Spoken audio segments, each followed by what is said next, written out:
बिस्मिल्लाहिर्रहमानिर्रहीम। अस्सलामु अलैकुम वरहमतुल्लाहि वबरकातुहू। खूबसूरती और मालदारी की बुनियाद पर शादी ना करें। रसूलुल्लाह सल्लल्लाहु अलैहि वसल्लम ने इरशाद फरमाया, औरतों से उनके हुस्न जमाल की वजह से शादी ना करो, हो सकता है कि हुस्न जमाल ही उनको तबाह बर्बाद कर दे।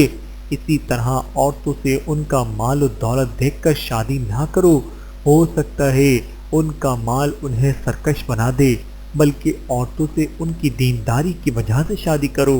कान में सुराख और रंगत में काली बांदी जो दीनदार हो, बेदीन हसीना और मालदार से ज़्यादा बेहतर है।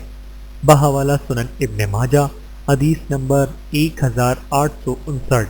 अल्लाह ताला हम सबको अहदीस मुबारका पर अमल करने की तौफीक अता फरमाए।